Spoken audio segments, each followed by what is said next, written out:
Welcome, folks, to Lesson 8 of the Swing Trading module. This is the $1 Million Swing Setup.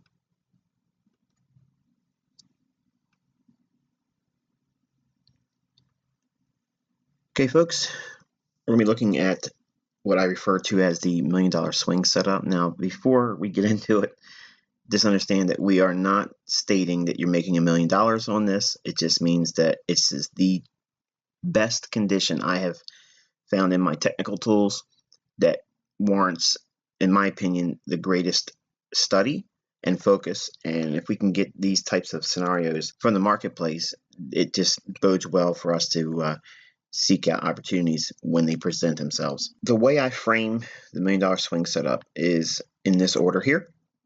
And it starts with obviously looking for a seasonal tendency. I believe wholeheartedly that there are strong seasonal tendencies in the marketplace that go without saying. I've shown many instances over the years how strong seasonal tendencies are. Because there's a strong probability of it continuing in the future, I start all my analysis there. There's a lot of trades that repeat themselves year to year where it would be foolish not to at least go in and investigate and see if there's any more technicals and fundamentals, if you want to say it that way, to come into agreement with that trade idea in alignment with a seasonal tendency, whether it be bullish or bearish. Now, once we arrive at a time there is a seasonal tendency, the next thing is we have to do a major market analysis. We break the market down in terms of the four major asset classes, and then we determine if we are in a risk on, risk off, and are we in a trending or consolidating market profile.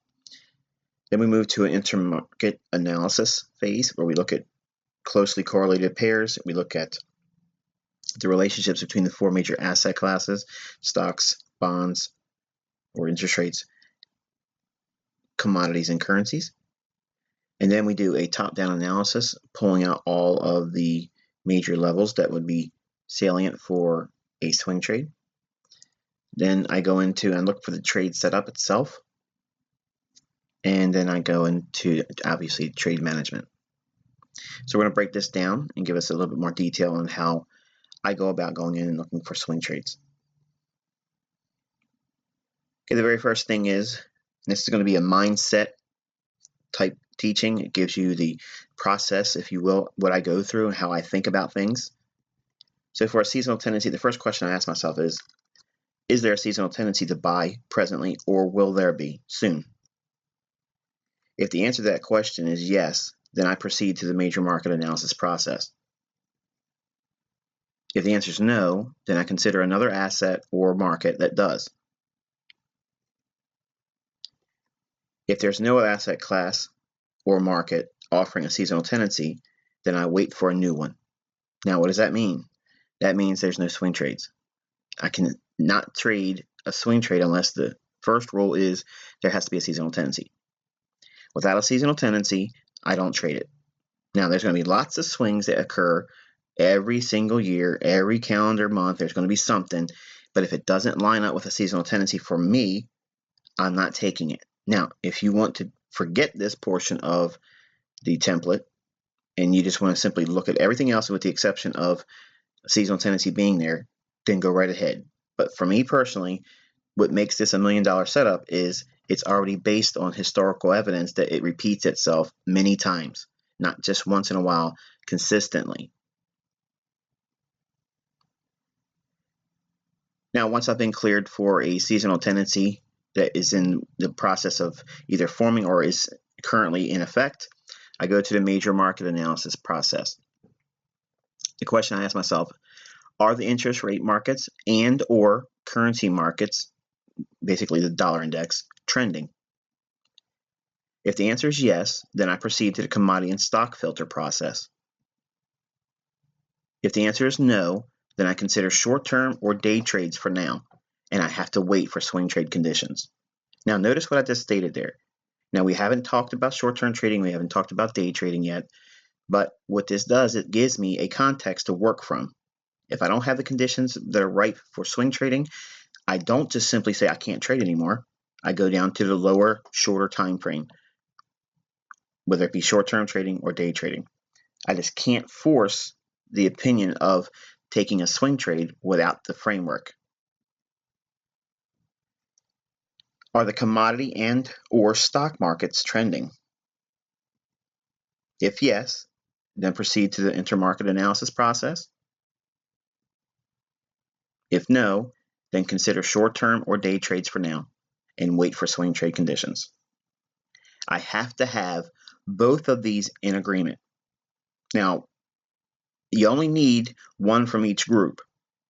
In other words, it can be the interest rates markets is trending and the stock market's trending, or it could be commodities and interest rates are trending, or it could be currencies and commodities are trending. But you need one from each group to agree that there's a trending environment. Okay, the intermarket analysis phase. This is for foreign currency or metal bullish swing trade setups. Okay, we look at the COT hedging program, and I ask myself, are commercials buying or selling currently? If they're buying, that means they're above the zero basis line that would be created by looking at the last 12 months. If they're buying, then we proceed to the correlation analysis process. If they're selling, then consider short-term or day trades for now. Wait for swing trading conditions. Now let me rephrase this again. This is all the conditions for buying a metal or a foreign currency. Okay. What we're looking for is the commercials to be lessening their shorts.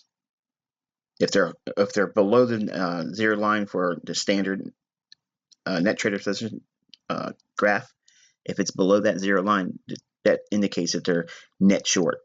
But just because they're net short doesn't mean that we can't use the information based on the last 12 months of range, what was the highest and the lowest range they've had in their net position. And dividing that in half, we can get a new range in terms of whether they're buying or selling based on their hedging program. If we can see that they have moved into a buying side, even below the zero level on the net trader's position chart, if this occurs, we can be moving forward to the correlation analysis process. Now, if we are above the zero line, then obviously the commercials are net long. But just be mindful that even with a net short position by the commercial traders, they can still be ferreted out in terms of what they're doing based on their hedging program in the last 12 months. If we don't see that, frame the buy by them being lessening of their shorts or new buying in a net long in the COT graph. If that's not there, we have to either consider short-term or day trades for now. In other words, we're waiting for swing trade conditions. The correlation analysis process. The question I ask myself is the dollar index supporting bearish price action for the US dollar? If yes, then I proceed to the commodity filter process. If no, then I consider short-term or day trades for now, and I wait for swing trade conditions. Reiterating this, if we're bullish on foreign currencies or a metal, we're going to be looking for the dollar index to be looking to trade lower, or it's indicating bearish prices are in order. In other words, it's SMT divergence against the metal or the foreign currency. If we can see that, then we can proceed to the commodity filter process. If we do not get that, we wait, or day trade or short-term trade. Commodity filter process. I ask myself, are commodities rallying higher, breaking old highs, or rejecting old lows? In other words, they're finding support and smashing through resistance levels. If we're seeing that, that bodes well for our filter. We're seeing commodities being bullish while the dollar index is bearish. That's a normal symmetrical market condition. If the answer to that question is yes, then we can proceed to the open interest filter process. If the answer is no, then we consider short-term or day trades for now, and we have to wait for swing trade conditions. Open interest filter process. Is open interest dropping, or has it dropped 10 to 15% or more? This indicates commercial short covering. You can get the open interest for a market on barchart.com, and I've done many examples of that, and I'll actually give all that in terms of the website addresses and all that in your PDF notes. But the answer is yes, then we proceed to the top-down analysis process. If the answer is no, then we consider short-term or day trades for now and wait for swing trade conditions. Intermarket analysis for foreign currencies and metal bearish swing trade setups. We look at the COT hedging program last 12 months for the net traders position on the commercial traders only. What's the highest range, high and low of their net positions? I ask myself, are commercial traders buying or selling currently? If the answer is selling, or if they're holding a net short position, then we proceed to the correlation analysis process. If it answers with buying by the commercials or the net long, then you have to consider short-term or day trades for now, wait for swing trade conditions. Correlation analysis process. I ask myself the question, is the dollar index supporting bullish price action for the US dollar? If the answer is yes, then I proceed to the commodity filter process. If no, then consider short-term or day trades for now, and then I wait for swing trade conditions. Commodity filter process. I ask myself, are commodities dropping lower? Are they breaking old lows? And are they rejecting old highs? If the answer is yes, then I proceed on to the open interest filter process. If the answer is no, then I consider short-term or day trades for now. I wait for swing trade conditions. Open interest filter process. Is open interest rising or has it increased 10 to 15% or more? This is commercial short selling. If the answer is yes, then proceed to the top-down analysis process. If the answer is no, then consider short-term or day trades for now. Wait for swing trading conditions. The top-down analysis process. You note the 9 to 18-month history of price action. You identify all PD arrays on monthly, weekly, daily, and 4-hour time frames, and transpose all to your 4-hour time frame chart. Note the IPTA data ranges on the daily chart that are 20, 40, and 60 days back from today. Look for PD arrays to assist in their identification. If all the IPTA data range PD arrays are exhausted or traded to for the 20-day look back, move out to the 40-day look back, then to the 60-day look back. Look for the IPTA data ranges and PD arrays to converge with one another to determine high probability institutional order flow and levels. Based on the bullish or bearish stance or premise you are trading, focus on the respective PD arrays for trade setups.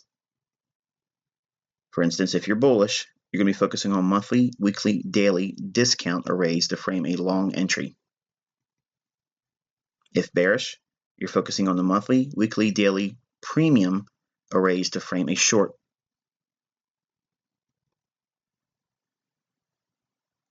The buy trade setup. You're going to note all monthly and weekly discount arrays. The best odds are seen with these levels offering an explosive rally. Confirm a monthly, weekly, daily discount array entry. This is going to be support for dollar index weakness for SMT divergence. If the dollar index confirms bearishness while trading at a discount array on your currency of trade or metal, execute trade entry. The trade entry. If buying a bullish breaker or mitigation block, the ideal entry technique is buying on a stop. If buying on a bullish liquidity void or fair value gap, ideal entry technique is buying on a stop. If buying on a bullish order block, rejection block, or below an old low, ideal entry technique is buying on a limit. Use position trading entry techniques for limit and stop orders. See January study notes pages 128 and 129 and 141 and 142. The sell trade setup.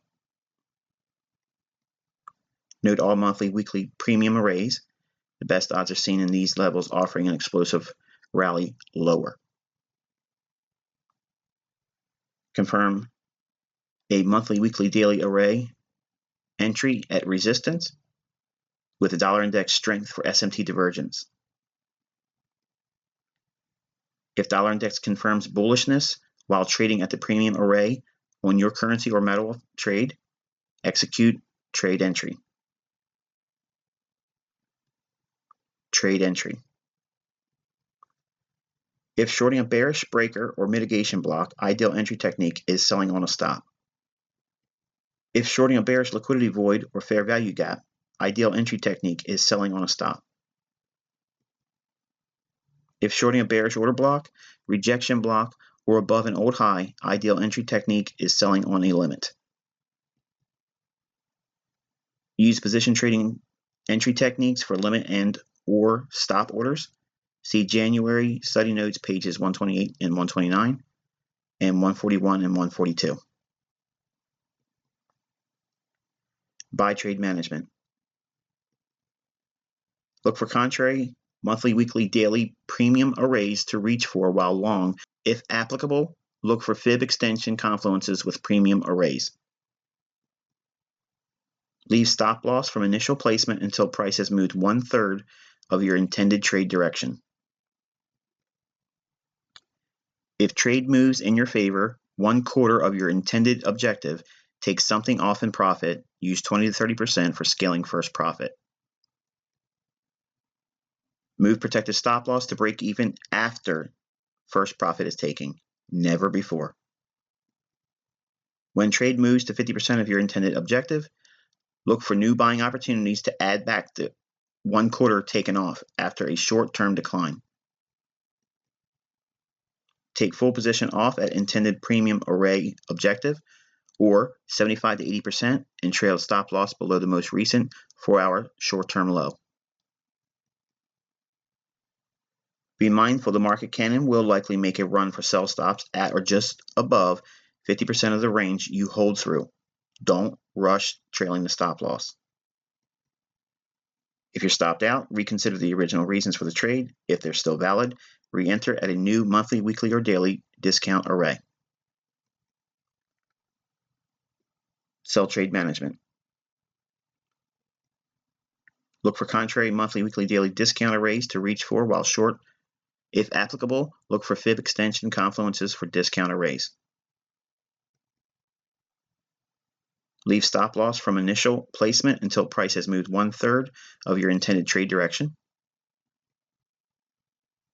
If trade moves in your favor 1/4 of your intended objective, take something off in profit. Use 20 to 30% for scaling first profit. Move protective stop loss to break even after first profit is taken, never before. When trade moves to 50% of your intended objective, look for new shorting opportunities to add back the 1/4 taken off after a short-term bounce. Take full position off at intended discount array objective or 75 to 80% and trail stop loss above the most recent 4-hour short-term high. Be mindful, the market can and will likely make a run for buy stops at or just below 50% of the range you hold through. Don't rush stop trailing. If stopped out, reconsider the original reasons for the trade. If still valid, re-enter at new monthly, weekly, daily premium array.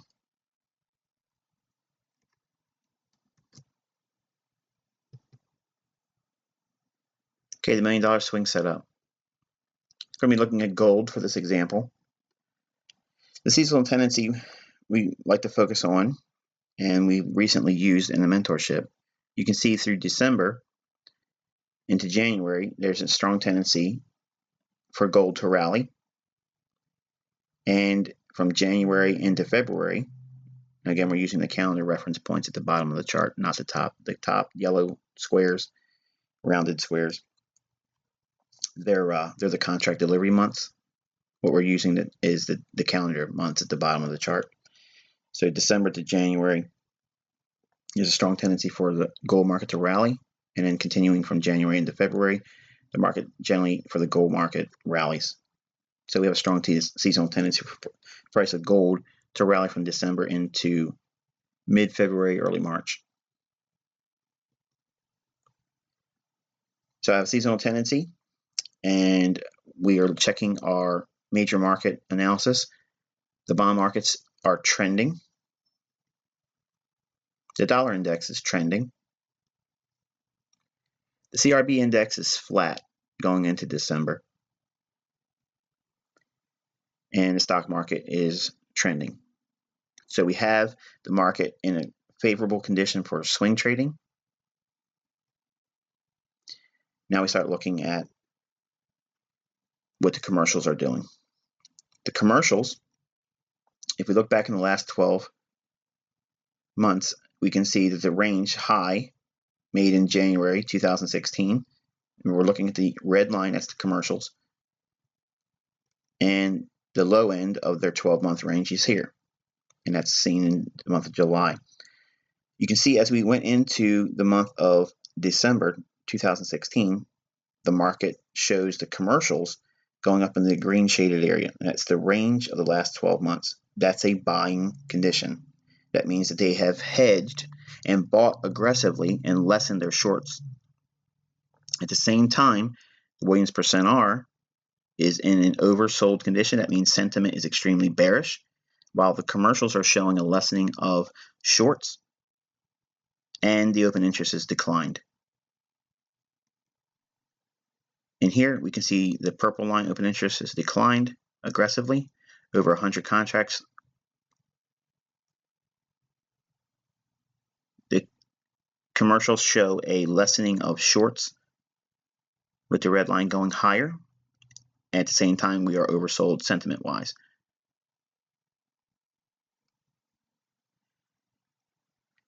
Now we can start going in to see if there's justification for the dollar index confirming gold should go higher. You can see the midpoint of December going into January, gold was failing to make lower lows at a major support level for gold. And we'll look at that 1142 level. And the dollar index shows a willingness to go higher. So there's the divergence we're looking for. And we're going to go through the commodities, just a handful sampling. As we were going into December, November, December, January, soybeans was able to take out short-term highs. Every low was being rejected, so there was bullishness, undertones in the commodity market for soybeans. November, December, you can see that the high-grade copper has been bullish as well. It's not been wanting to go lower. Crude oil made a higher low going into December, and it was easily taking out short-term highs, rejecting the short-term low made in November. And live cattle was failing to make lower lows, easily taking out short-term highs. So commodities as a whole, they were bullish. And we're going to look at the 1142 level, which is the high noted on this monthly candle on the gold market. And you can see that's the bullish order block, the last down candle right before the up move in November of 2015. Rather large displacement going into 2016.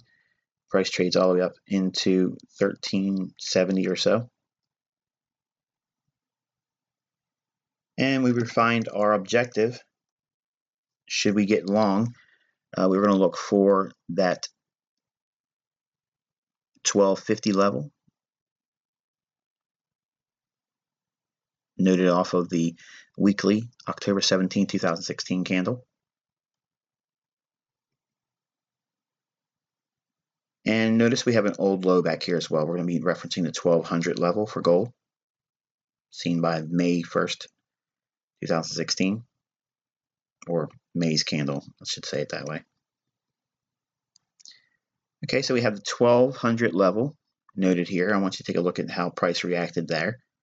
We had basically the midway point of the price swing from the 1142 level. Now, we're not looking at the 1130 because you can never get the actual low. So don't think that you're ever going to do that. We're going to look at the monthly level order block at 111.42. So 111.42 is our objective or support level, and the range projection up is around 1255 to 1260. Midway point is that 1200 level.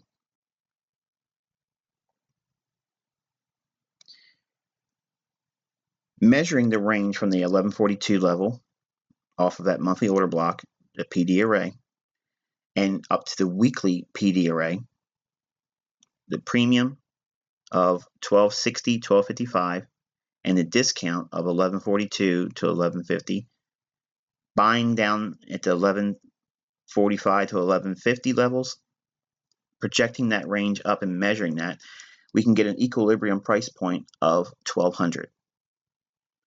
Also note that from the equilibrium price point, there was only one real significant stop run, and it happened after the equilibrium price point had been breached to the upside. This is when you end up expecting a stop run on your trade. So it's important that you don't trail your stop loss up aggressively. You have to know your range, 1255, 1260. So we measure that in advance. So that gives us all the levels to start looking for and mapping out where each quadrant of the swing would be. We know equilibrium is at 1200. So between 1200 and 1145 or 1142, if you want to use the actual order block on the monthly chart. That range divided in half would give you a new equilibrium price point. And you can break that down and you actually start seeing the smaller price swings in the larger price swing because price is fractal. This is the intended trade objective, the full range. The equilibrium price point, when it's traded through on the upside, expect and anticipate a stop run to take out the sell stops below the marketplace.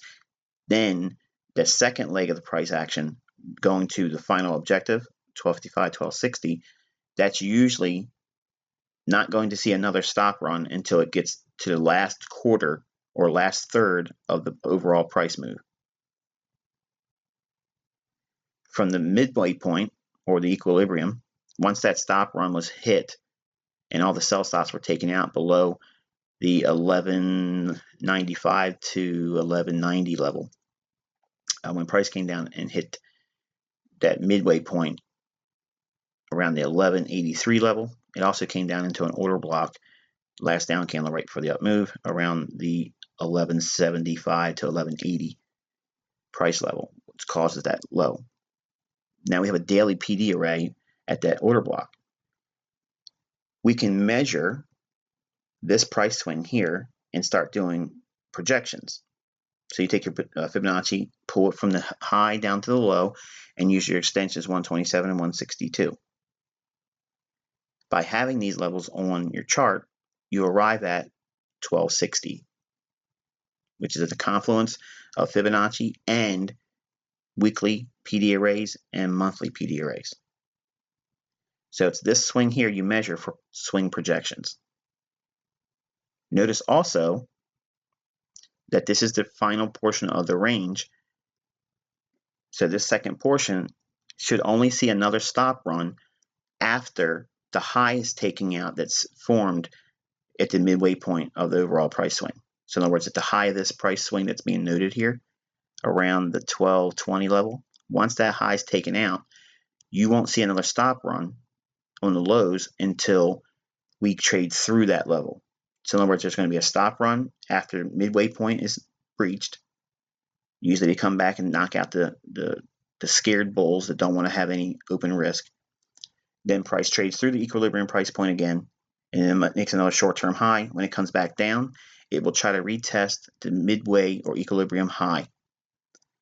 In that retracement, many times you're going to see the stop run. That's usually the last one, and you can see that happening around that 1220 level. Then price rallies away. We called the 1220 to 1218, 1217 level as a buy, as a swing trade. It's moved from basically 1220 all the way up to 1260. So that's $4,000 per contract for silver.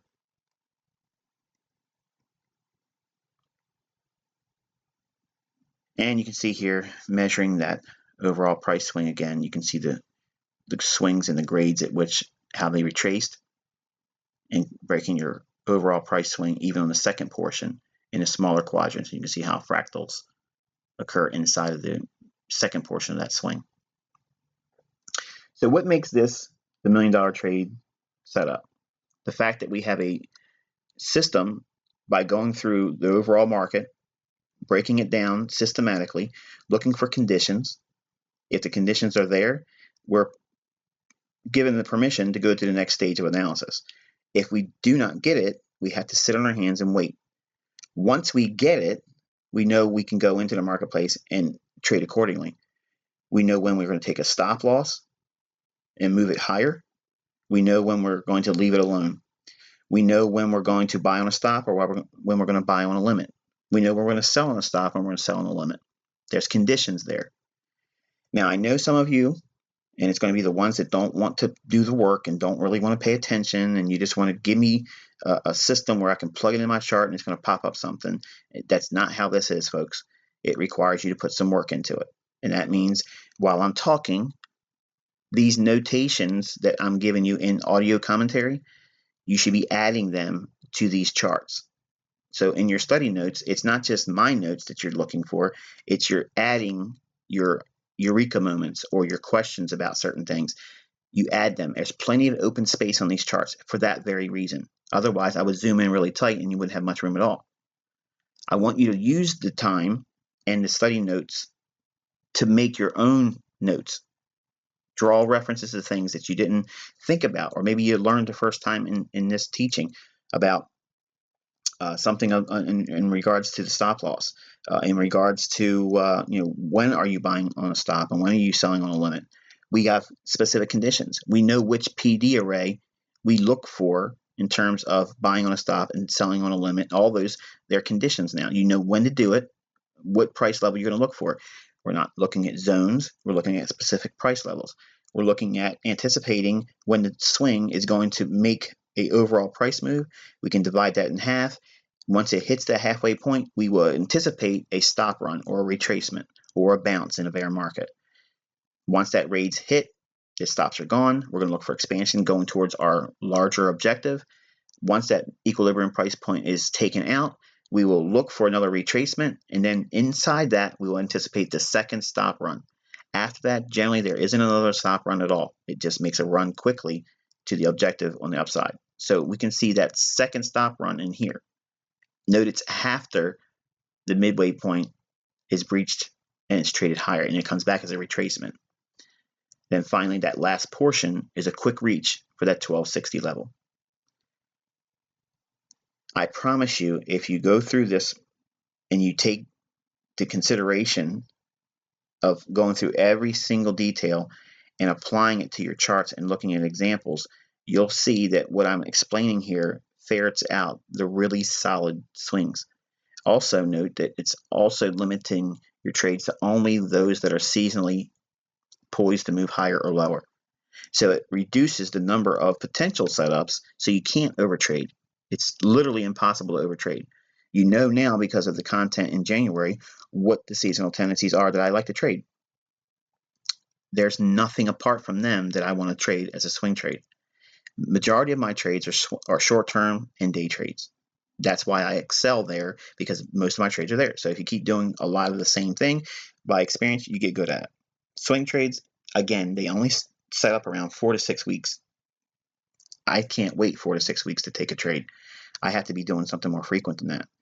So if you can't day trade or short-term trade, this is in my opinion, the $1 million answer to that question. What should you be doing?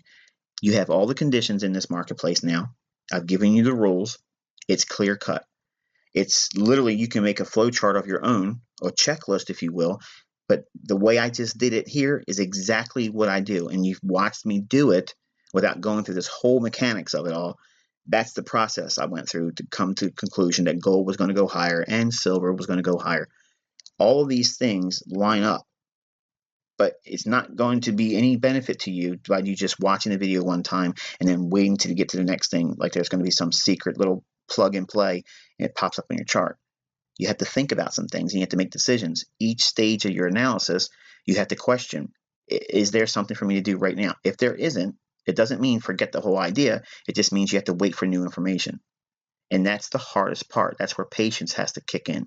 Either you're going to become patient or you're going to remain impatient, and you're not going to be a part of the mentorship. You're not going to be a successful trader. You're just going to chase something else, or you'll forget trading altogether. The ones that are solid, the ones that are convicted about becoming successful in trading, they know now they have rule-based ideas for swing trading. You know that you got to do certain things to get to the next stage of analysis. Nothing in here is difficult. Nothing in here is highly technical, but it is a procedure that you go through that leads you to the outcome you're looking for. Don't take my word for it. Use the framework and go back over, say, the last 2 years and see if those ideas aren't ferreting out all the solid swing trades, both long and short. So it's been a pleasure for me to share this swing trading model of mine. And I pray that you do not make this stuff common knowledge. So again, if this is your last month with us, please be respectful and just know that you have something that's a really, really strong analysis concept. It ferrets out amazing swing trades. You've seen it has been used to outline gold market. This was the way I did it. Okay, this is how I did it. So if I tell you that's how I do it, just know that when we go forward and we break the markets down, because we've completed the swing trading model now, we will be able to go through the marketplace and actually do the real-time analysis to ferret out any new swing trades going forward as we go into the new content for short-term trading in March. So the concepts are this: as we learn all the rules about each individual discipline, the next month we can start going in and using it all. Now we have all the framework for position trading and swing trading. We will be learning short-term trading. While we're going through the short-term trading in March, we will be continuously looking for swing trade ideas and potentially long-term position trading ideas. When we finish March and short-term trading is done, we will be going into day trading in April. While we're going through April, we will have all the information about short-term trading. In April, we will be absolutely trading one-shot, one-kills every single week. Okay, so that way you know what we're doing, how the context of the information is utilized, and all these things, how they come together. That's the framework, that's the structure. When we're done learning day trading in April, in May, we'll be day trading every single day while we learn scalping. And then we'll be going into other content later in the mentorship. So hopefully this has been insightful to you guys. I can't wait to get your feedback on what you think about the swing trading model. I told you it's not complicated at all, but it requires you to think. And you have to go through some of the content that you've already digested already, and you have to know some things. If you don't know what SMT divergence is, you got to do some study on that. And all that stuff is in the free tutorials. Until next time, I wish good luck and good trading.